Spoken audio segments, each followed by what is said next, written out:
The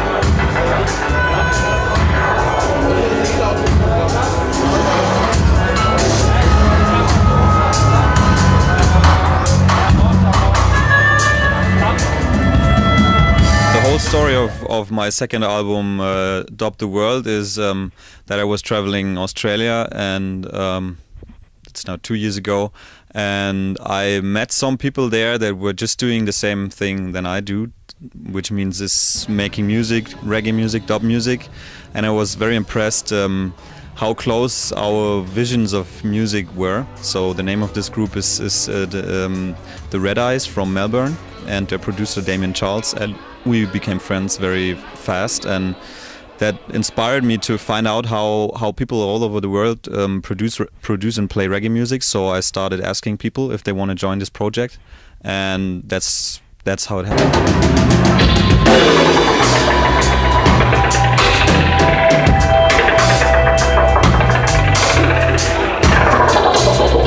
It was not easy to get all the tapes and connections. Mainly I tried to get a direct contact through friends, or I just wrote an email or MySpace, whatever I could get, and all the business and contracting was then done by the label Echo Beach. They made all the contracts and stuff, so I didn't have to do all that.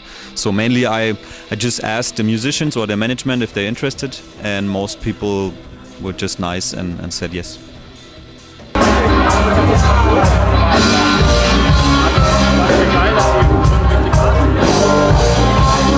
I started listening to reggae music when I was maybe 13 or 14 years old, and like most people probably I started with Bob Marley and Peter Tosh, and of course that inspired me also playing this music. And with being more and more involved in the engineering world, I realized that it is a very creative field to do dub music, because you have a lot of freedom as a producer and remixer in this genre, and that's mainly how it happened. And I always try, even if I make remixes in other genres, to have this kind of dub vibe in the music. Of course, there's some artists that I listen to more or that influence me more, but I have to say that always when I listen to music, no matter what kind of music, I try to take something even if I don't like the music. So it could be that a strong influence is coming from something that I don't like too much, because I just find one detail that I want to use but avoid to copy the rest. So I don't have like so big heroes or something for my engineering. Of course, there's some very good people, but more in the pop world that I'm joining, and of course all the legends from the dub world. But there's no single person that I would point out. So everything that I hear is inspiring me, even birds singing.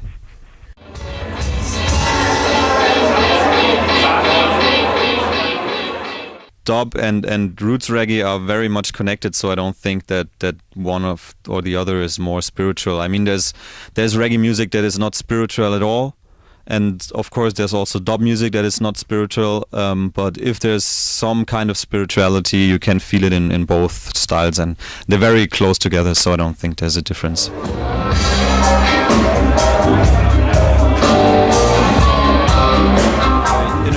It was a friend who gave me the name. I was playing a guitar in a psychedelic rock band which was called the Narcotic Slave Orchestra, and the leader of the band just gave everybody a nickname for the band, and so because I was already doing some dub music, he gave me this name.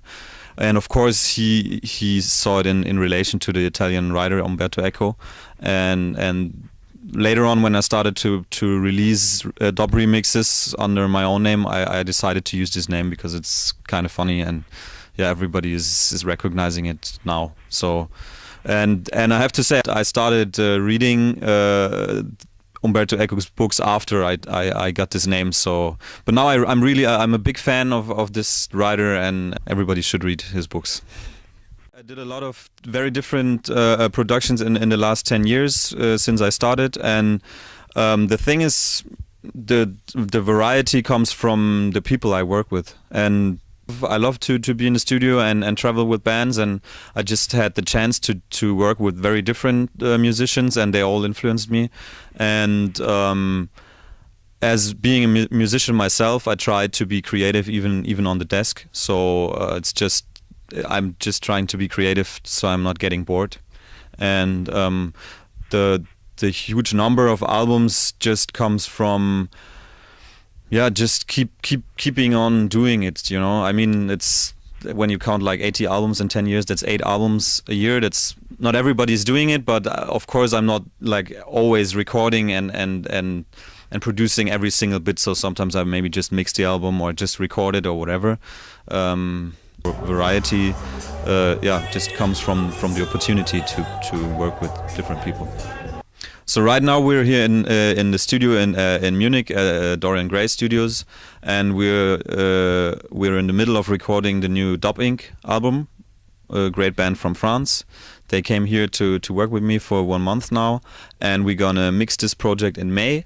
And after that, I'm gonna finish a new record for Sarah Lugo, a very good singer from Munich.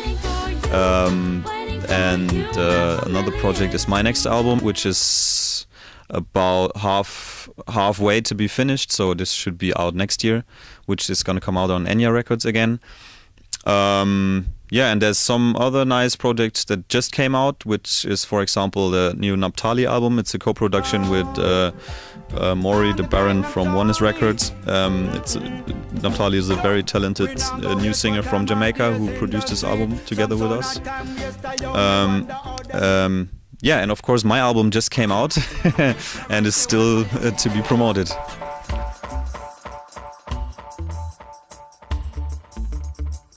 I'm gonna be on tour with Jamaram again, as I'm their producer since they started recording, and we also do a lot of concerts together. So in April we're gonna be on tour through Germany and also parts of Switzerland, and the tour is gonna go on through all summer.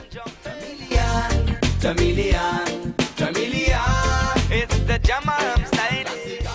Check out the German and especially Munich reggae scene, because we're working very hard all the time to make good music, and there's much more to come from nice singers from Jamaica that we work together, nice selections on Oneness Records. There's Soulfire artists, they're doing great booking and promotion for artists. They also release nice records, and it's like here in the south of Germany, it's a small community, but we love reggae music and we just keep on doing it. You dance a lot, boy. And if you had a good time, let me see you wave your hands in the air. Oh, yeah. We all had a good time right here.